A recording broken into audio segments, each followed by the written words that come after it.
pessoal, estamos aqui para mais um quadro Raquel Responde. A Raíssa está aqui do meu lado, olha só, hoje ela tá chateada, pessoal. Diz oi, Raíssa, o pessoal diz que não.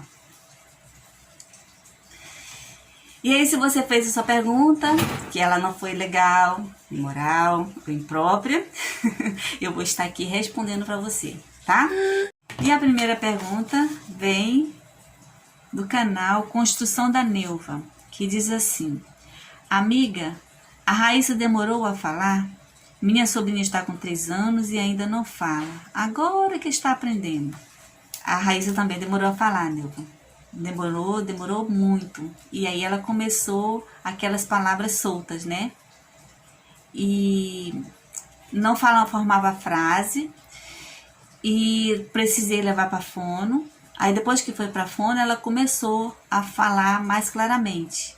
O vocabulário dela era muito pouco, né? Mas depois que começou com as terapias, né? Com a fonoterapia, ela teve sim um desenvolvimento, tá?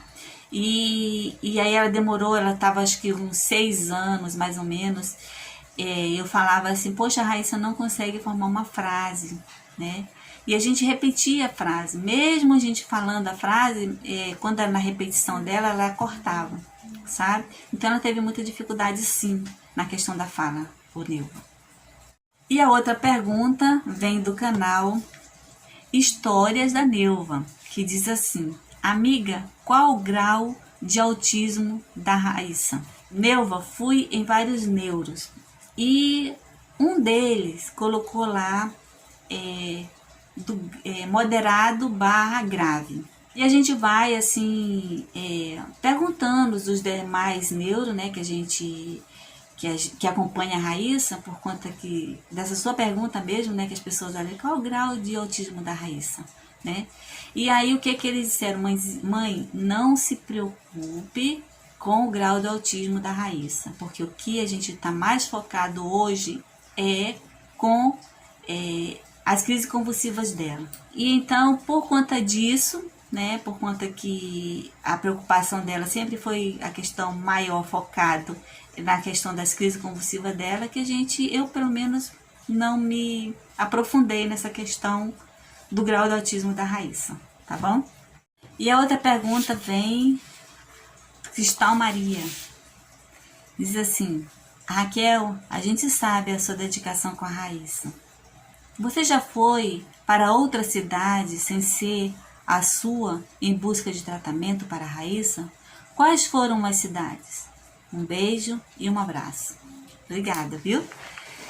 Olha, a gente já foi sim em várias cidades. Vocês sabem, né, que eu sou de Boca do Acre. Então, começou lá o tratamento, né? De lá nós viemos para cá, para Rio Branco, que foi a primeira cidade. Depois nós fomos para Manaus. Depois nós fomos para Goiânia.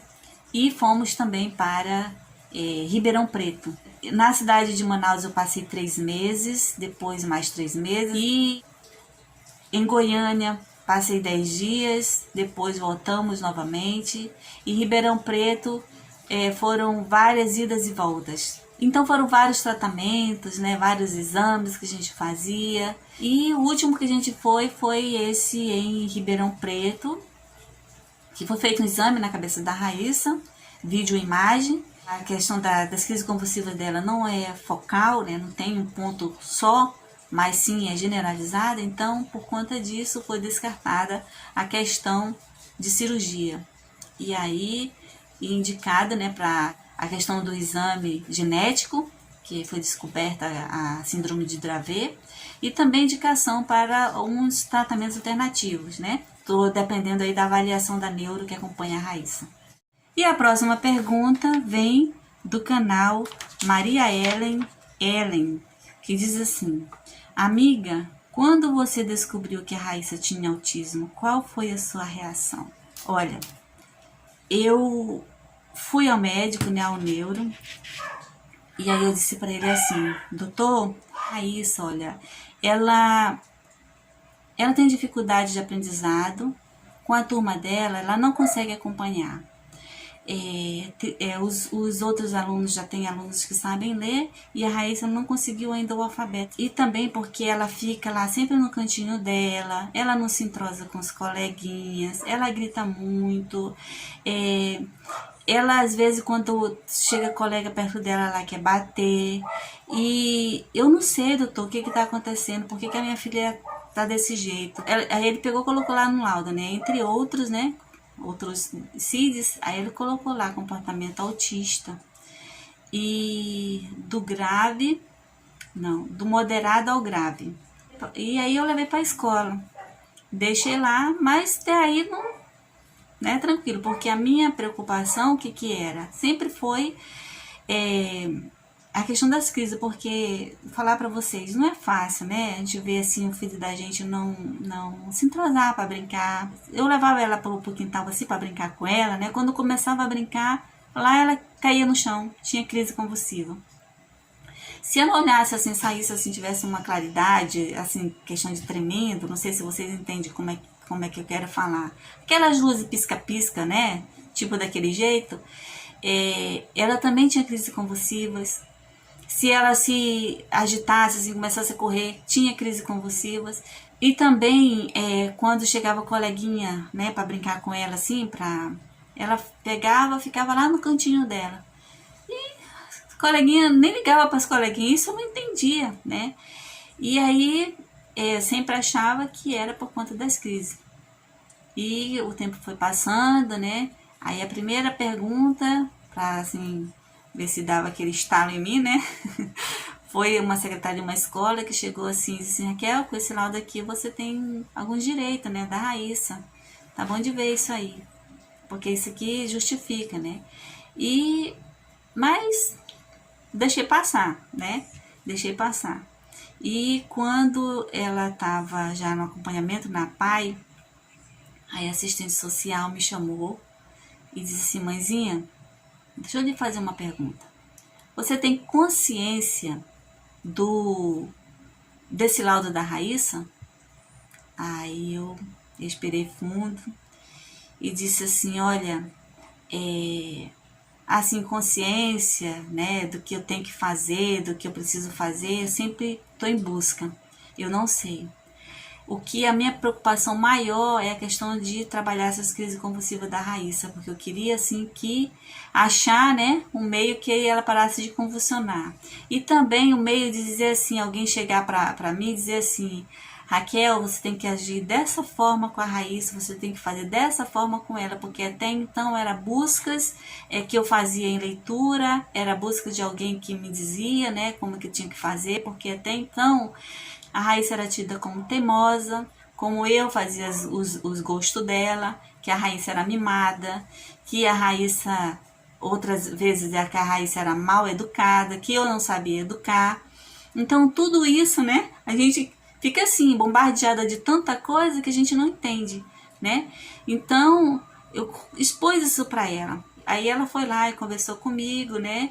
E aí foi quando começou aquela consciência real do diagnóstico da Raíssa, sabe? Demorou muito para que essa ficha, ó, caísse, sabe? Mas sempre tem em mente assim que o diagnóstico não é um fim, né? E que a gente pode sim ajudar, buscar conhecimento, buscar um meio para que a gente possa aí estar dando o melhor para a Raíssa. Aí eu estava pensando, né, como eu falei para vocês, encerrar com esse quadro, começar uma outra série. Só que aí, conversando com umas amigas, né, pelo WhatsApp e também aqui em casa, aí disseram, já vem, aí disseram que era melhor eu não parar com as perguntas. Então, você pode fazer sua pergunta, tá? Porque eu estava pensando em parar porque assim, como fica difícil, né, pra gente gravar, editar, colocar no canal à noite, tava complicado para mim porque às vezes tinha problema de som aqui, né? Tem o problema da Raíssa, que muitas vezes está chamando a atenção mais do que os outros dias, né? Então, eu quero combinar com vocês assim, que as minhas gravações agora vai ser na quinta ou na sexta, de acordo com o ambiente, como eu vou estar vendo aqui, né? E, e aí as perguntas que faltarem eu vou deixar para um outro vídeo, tá bom? Que aí você já sabe, se eu não responder é por conta disso, tá? E aí também vou estar dando dicas, né? Vou falar mais aí sobre a nossa realidade, tá bom? Eu espero que vocês me entendam por isso, tá? Então, pessoal, eu gostaria de pedir para vocês também que compartilhem, tá? Se você não quiser divulgar o meu trabalho, não tem problema, mas divulgue a mensagem, tá? O que a gente passa aqui. Porque você sabia que tem muitos pais que têm vergonha dos seus filhos autistas? Você sabia que tem muitos filhos autistas que passam por situações muito complicadas porque os pais não entendem seus filhos, não sabem lidar? Vocês sabiam disso? Vocês sabiam que tem muitos pais que pensam em desistir? Vocês sabiam disso? Então, pessoal, ajudem. Olha, outro dia eu fui para o shopping com a Raíssa, eu vou até mostrar o vídeo para vocês, de alguns momentos, né? Não deu para gravar muito. Lá no shopping a Raíssa deu um trabalhinho num período lá, sabe? E aí, na saída, ela enxergou de longe um batom. E aí porque queria aquele batom. E eu disse assim, não vou comprar, porque a Raíssa só pega o batom, quebra e joga fora. E aí se aproximou uma mãe e disse, oi Raíssa. Ela veio chamando Raíssa, né? Oi Raíssa, esse é seu nome? É Raíssa, tão bonito. E começou a chamar, né, a atenção dela. Aí, o que você quer? Aí ela disse, batom. Aí eu olhei pra ela e disse, eu não vou comprar, porque ela só pega o batom e joga fora. Aí ela disse assim, não, mas às vezes é bom comprar. Porque eles focam naquilo e querem aquilo, entendeu? Tem várias coisas lá, mas o que foi que ela enxergou? O batom. Então ela quer aquilo. Então às vezes é melhor dar do que ver a criança nessa reação. Aí ela disse, você espera aqui que eu vou lá comprar? Disse, não, eu vou comprar. Aí ela foi, comprou o batom, chegou e deu pra Raíssa. Sabe o que a Raíssa fez? Isso aí não. Aí ela olhou pra mim e disse, não era esse que você queria? Eu disse, não. Eu disse, pois é, ó, tá vendo como é complicado? Isso eu sei, eu tenho um filho autista. Ele é assim. Então ela deu toda assistência, sabe? E é tão bom, pessoal, pra gente quando tem isso. E que você também pode fazer, né? Tendo consciência de como lidar com o autista. Às vezes ele não quer escutar a mãe, ele não quer escutar quem está perto dele, mas uma pessoa que chega assim de um jeito diferente, ele dá uma atenção. Então, se você puder, né, divulgar, você divulgue, se não, você se conscientize, tá?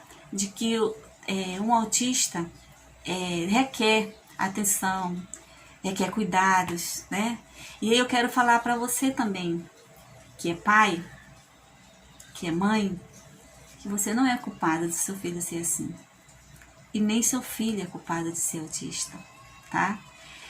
Às vezes, pode ser até que ele não seja autista, mas que esse vídeo você está assistindo, se seu filho é deficiente intelectual, se seu filho, seja qual deficiência ele tiver, ele não é uma vergonha, sabe? Ampare ele. Ele precisa de você, ele precisa da sua força, ele precisa do seu amor, ele precisa do seu cuidado. E esse amor e esse cuidado, pode ter certeza que você pode até não receber dele. Porque quando a gente é mãe de uma criança assim, é um amor incondicional. Não vá pensar que você vai ter em troca. Ah, meu filho é assim, eu me dedico tanto a ele não retribui nada. Pode ser que você não tenha esse retorno, sabe? Mas a sua parte você está fazendo. Quantas vezes eu não peguei pancada, eu peguei mordida, eu peguei puxão de cabelo, quantas vezes minha roupa se rasgou, mas é um momento, né? E não é eternamente assim. Então, que você saiba que você tem que ter toda a paciência, todo o amor, todo o carinho pelo seu filho, tá bom? E é por isso que eu digo, pessoal, vale a pena, sim, vocês divulgarem, vale a pena, sim, a gente comprar uma briga, sabe? Vale a pena a gente fazer tudo que a gente puder pelos filhos da gente, porque eles não são culpados de serem dessa forma, né? Eles não são culpados de quando querer uma coisa. Às vezes eu fico olhando assim para a Raíssa, quando ela quer uma coisa, a gente não tira assim facilmente da cabeça dela. A gente tem que estar com repetições, tem que estar sempre tentando entender o que ela quer, né? Então, pessoal, era isso por hoje. Eu espero que vocês tenham gostado desse vídeo. Que Deus abençoe todos vocês. Fiquem com Deus. E até o próximo vídeo.